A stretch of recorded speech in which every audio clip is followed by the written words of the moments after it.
I'm Anna Calvila for iPulse. Today, some feature stories from our team. More and more, there have been cases of sex offenders grooming and assaulting underage children online. This week, a cheerleading coach in Palm Beach County High School, Cassidy Sotoler, was arrested after she was caught sending explicit photos and text to a 14-year-old girl.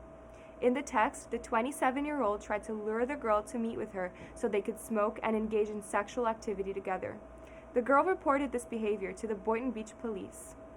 This last week in Fort Lauderdale, a U.S. Coast Guard vessel offloaded more than 30 metric tons of cocaine and marijuana.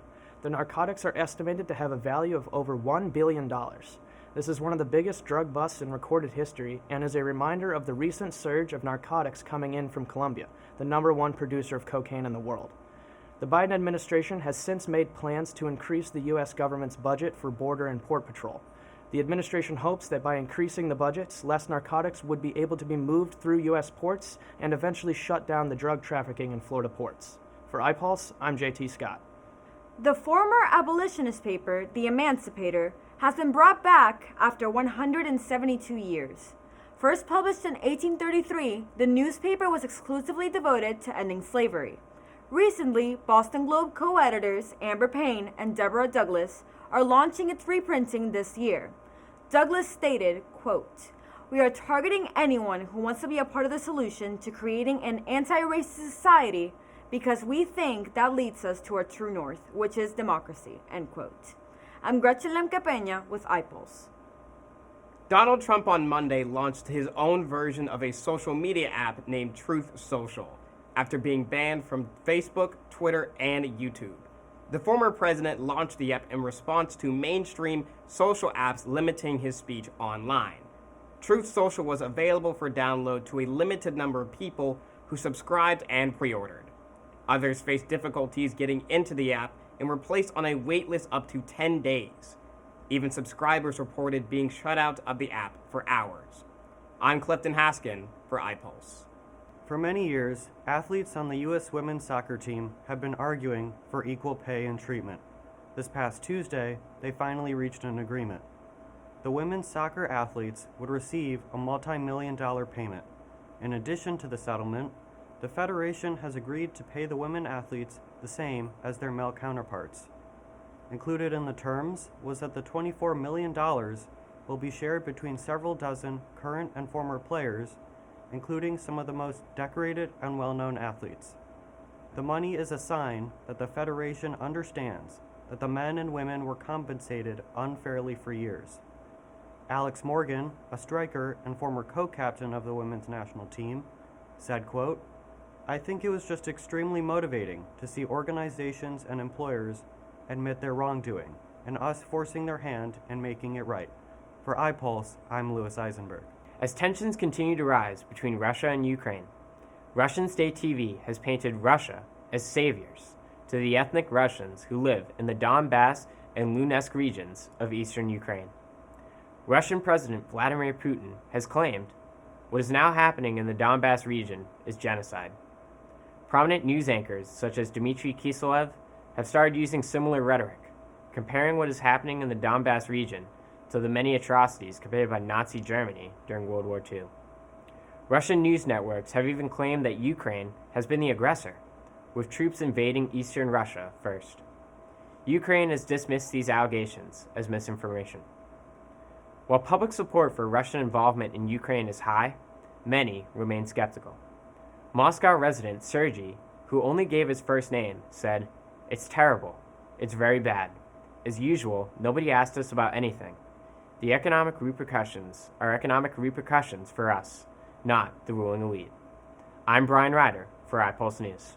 South Carolina and Wyoming are the only states without a hate crimes law, but recently, a hate crime law was passed in the South Carolina House. The South Carolina Senate hasn't responded to it yet. This comes as great news to Jamal Sutherland's family, whose mentally ill son was killed after prison authorities kneeled on his back until he couldn't breathe. Jamal's father was quoted as saying, "These bills will bring accountability. Accountability brings consequences, and consequences bring behavior change." If this bill doesn't pass before the end of May, the hate crime proposal goes right back to square one. I'm Katie Zibley for iPulse. Extended stay hotels are investing in the rooms for travelers who stay long term because they work remotely. Although extended stay hotels still account for less than 10% of the total lodging market, their share has grown. Last year, the average occupancy rate for extended stay properties climbed to 73%, compared to just 66% for hotels in general, according to data from SDR, a research firm. Other chains such as Homewood Suites by Hilton and Residence Inn by Marriott already offer full kitchens at lower rates than full-service hotels. Extended Stay wants to use the system as a reference to become a leader in hospitality. I am Sergio Sania for iPulse. A United Nations report has found that the warming planet has destroyed huge amounts of land. There will be more wildfires in large parts of the globe in the next decade, leading to unhealthy smoke, pollution, and other harmful to the planet. In the western U.S., northern Siberia, central and eastern Australia, reports already are seeing more blazes and the likelihood of wildfires. The United Nations Environment Program reports that wildfires will increase by a third by 2050 and more than 50% by the turn of the century. I am Jonas Duncan for iPulse. It has recently been reported that much like Russia and Ukraine, there have been tensions between China and Taiwan. Taiwan's President Tsai Ing-wen has said that Taiwan could empathize with Ukraine's ordeal, given its experience with military threats and intimidation from China. China has sympathized with Russian concerns about the security threat from NATO, as both countries present an increasingly united front in the face of what they view as Western interference into their domestic affairs and threats to their security. I'm Jalen Aloof for iPulse. Manatees along Florida's beaches have been dying from starvation this past year. The seagrass these creatures usually consume have been disappearing. This is because of prolonged cold weather and poor water quality caused by pollution. More than 80 manatees have been rescued along Florida's east coast and have been placed in rehabilitation centers across the U.S. The state of Florida has provided about $1.2 million toward treatment efforts, as well as donations from the Fish and Wildlife Foundation of Florida. That went towards the purchase of over 63 pounds of lettuce for the manatees. But officials also stress the approach of warmer weather does not mean the starvation problem is over, especially since many of the animals will need extensive treatment. I'm Samantha Delvalle for iPulse. I'm good. I got this. Superhero movies are at the peak of their popularity right now. Marvel has put out multiple record-breaking blockbusters in the past 3 years, such as Avengers Endgame and Spider-Man No Way Home. Their counterpart DC, on the other hand, has been producing lackluster films to say the least. Movies with massive potential such as Aquaman, Wonder Woman 1984, and Justice League have all left fans extremely dissatisfied. However, DC is hoping to correct this course with the upcoming release of their new movie, The Batman. What fans seem to be most excited about is that lead actor Robert Pattinson seems to understand the complexity of the character better than any previous actor who has portrayed the Dark Knight. In an interview with Scotland's The Daily Record, Pattinson said, "People see Batman as this straight-up heroic character, but in our story, it really questions what the nature of a hero is, and it gives a lot of angles to it."